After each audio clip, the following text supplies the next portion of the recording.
My 24F mom died when I was 7 from leukemia. I have very few memories of her from before.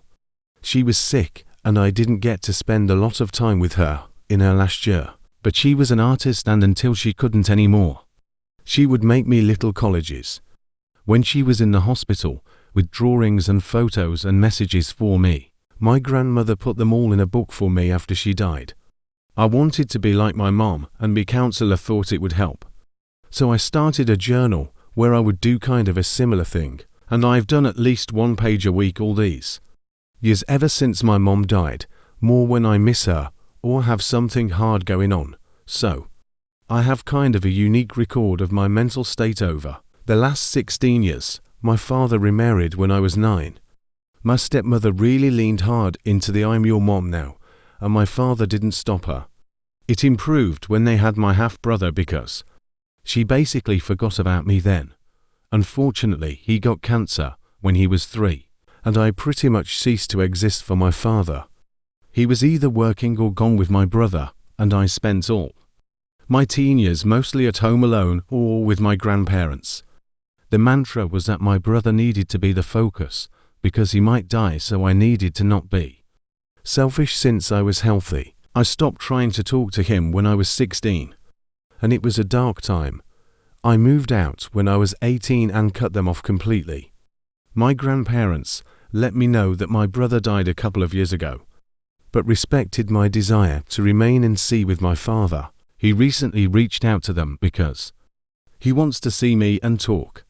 I went through my old journals and made him a PowerPoint with images of the entries where I had talked about being frustrated and feeling abandoned and unwanted, some with literal quotes of things my dad had said to me during arguments.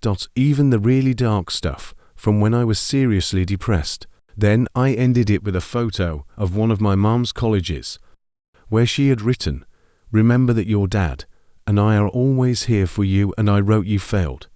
Go away," underneath. I felt like him being able to see it from my literal perspective would communicate why I don't want him back better than I could. Evidently it worked, but a little too well, because I've been bombarded by family telling me that it's understandable that I don't want to see him, but what I sent gutted him, and he's completely fallen apart. After reading through it, and it was unnecessarily cruel, not the idiot in the slightest. You told your dad how you felt, and it made him have to confront his failures as a parent. It is not your fault he neglected you.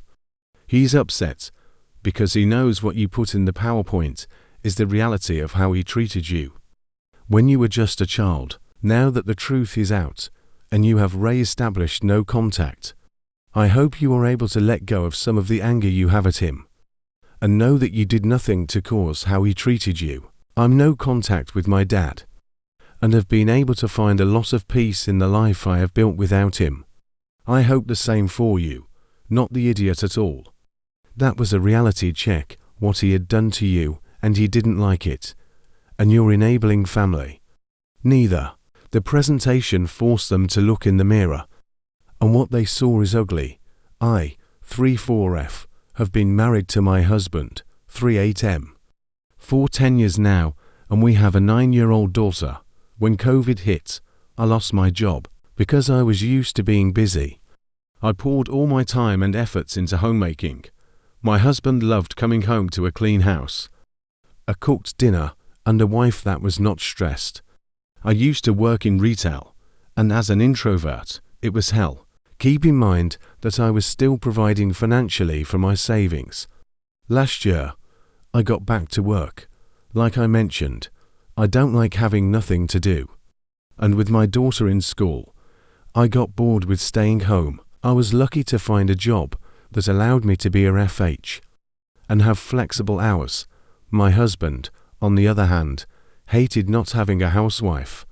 After a lot of arguments, me staying with my parents for a couple of weeks, and in refusing couples counseling, I came up with an idea. I asked him what he liked about having a housewife. He mostly said what I mentioned above. So, I told him that I will be taking charge of the home and children, but in exchange, he has to take care of our expenses on his own, like a true breadwinner. He agreed, for the last 9 months or so. I stuck to my side of the deal. The house is always clean. I make breakfast, pack his lunch, have dinner ready when he gets home, help my daughter with homework, etc. The thing is, I am still working and earning money. It's just that now. That money is mine to do with whatever I want.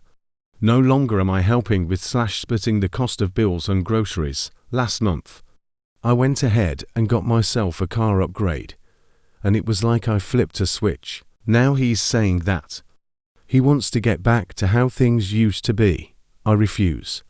I said that I like how things are right now. He said that rigid gender roles have no place in a modern relationship. So I said that he should invent a time machine and tell that to his past self from a year ago. He got so upset that he left home to cool off. And I think I was in awe for how I phrased it. So, aita, not the idiot, I'm sorry. But I laugh so hard at this. Now that you seem to profit from the whole package deal, he wants to back out. God forbid you get something nice for yourself. After you treat him like a king and cater to his demands and literally being wife, mother, and maid, you're a full-time housewife and have a WFX job. Good on you, bravo. That can't be easy to manage. I think it's only natural that you get to keep your profits to yourself. He agreed to the deal, not the idiot. Husband complained when you worked and didn't do all the homemaker's stuff. You offered a compromise. He accepted. Now he's complaining about the compromise. Sounds like what he really wants is to split expenses and for you to handle everything at home, which is unreasonable. I am 36. I've been with my girlfriend at 32 for 2 years. I have 2 boys. I'm 13 and a 9 from my previous relationship. Their mom is not in the picture. I work full-time and my girlfriend used to stay home and take care of everything else. I still help out here and there, yet she would complain about the kids causing constant messes, not receiving proper discipline, accidents like breaking a vase, and the list goes on. She is more of a parent than I am, which is not true since I provide an income. Yet she decided she wanted to go back to work and started looking.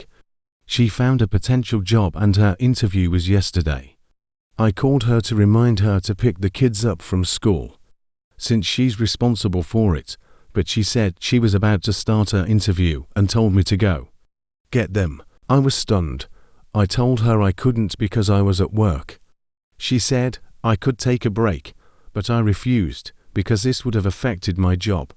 I asked if she'd take 10 minutes to quickly go pick them up, but she refused. We ended up getting into an argument and me telling her she should have figured something out beforehand.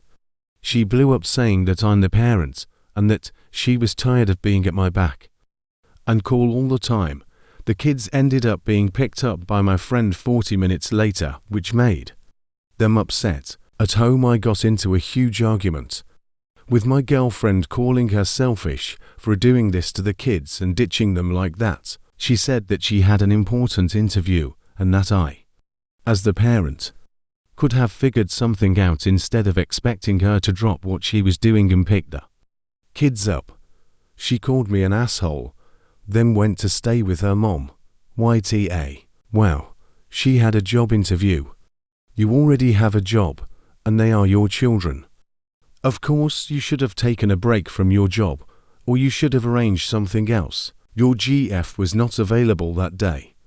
And no wonder she is getting a job if you refuse to do more than help out here and there, and hold over her head that you are more of a parent than her because you provide an income. Once she gets the job, you will probably need to do 50% of the household tasks and 100% of the parenting.